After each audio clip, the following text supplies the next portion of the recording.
Una vez instalado Power BI Desktop, podemos abrirlo para conectarnos a una primera fuente de datos que, en este caso, va a ser un libro Excel. Y te dejo en la descripción del vídeo indicaciones acerca de cómo descargarlo.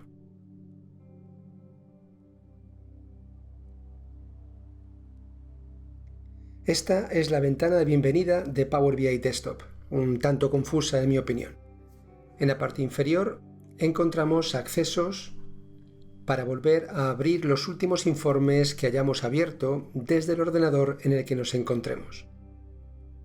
En la zona central vemos informes recomendados y en la parte superior encontramos botones para seleccionar un origen de datos, una fuente de datos, como suele llamarse. Por ejemplo, para leer tablas de un libro Excel o de un servidor SQL Server. En todo caso, si hacemos clic en este botón, se muestra un listado con todos los orígenes de datos que Power BI Desktop pone a nuestra disposición, más de 200.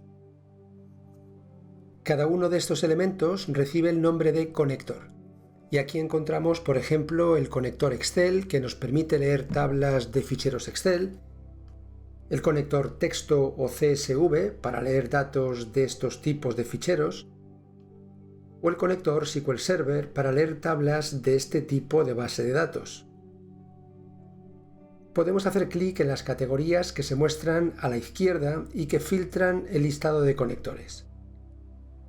Por defecto se muestran todos los conectores, pero podríamos mostrar solamente los de tipo archivo o base de datos, etc. También podemos buscar un conector por su nombre. Por ejemplo, si escribimos SQL, vemos cómo a medida que voy escribiendo se va filtrando el listado de modo que solo se muestran aquellos conectores que incluyen en su nombre el texto escrito. En nuestro caso queremos leer tablas de un libro Excel, de forma que seleccionamos el conector Excel y hacemos clic en el botón Conectar. Si hubiésemos seleccionado un conector para acceder a una base de datos, Power BI nos preguntaría dónde está la base de datos, cuál es nuestro usuario y cuál es nuestra contraseña. En el caso del conector Excel, simplemente se muestra un explorador para que busquemos y seleccionemos el libro del que queremos leer las tablas. Lo buscamos, lo seleccionamos y hacemos clic en Abrir.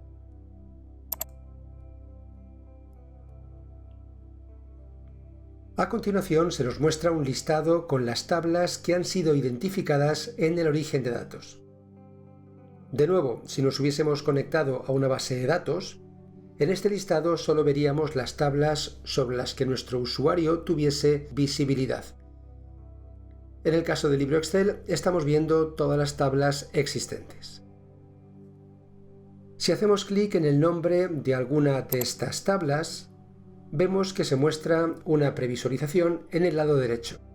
Y esta ventana, por cierto, es redimensionable, si pinchamos y arrastramos el borde derecho. Y si queremos indicarle a Power BI que efectivamente queremos leer alguna de estas tablas, no tenemos más que seleccionarla haciendo clic en su casilla de selección.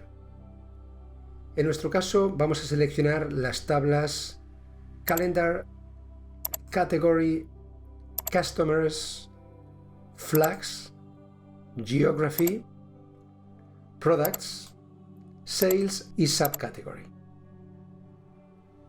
Y ahora tenemos que tomar una cierta decisión, y para entenderla tenemos que revisar un concepto un tanto técnico. Cualquiera de estas tablas va a tener que ser extraída o leída del origen de datos.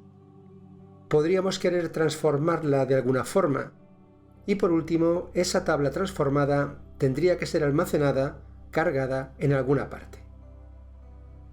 Pues bien, la responsabilidad de la extracción, transformación y carga de una tabla recae en un cierto software llamado proceso ETL.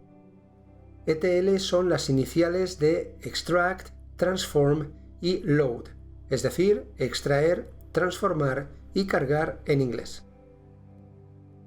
Y es fundamental que entendamos que cada tabla que leamos va a tener un proceso ETL asociado. Siempre. Es decir, si estamos leyendo 8 tablas, como es este caso, vamos a tener 8 procesos ETL, uno por tabla. Y esto aun cuando no estemos interesados en aplicar ninguna transformación a los datos. El proceso ETL siempre existe.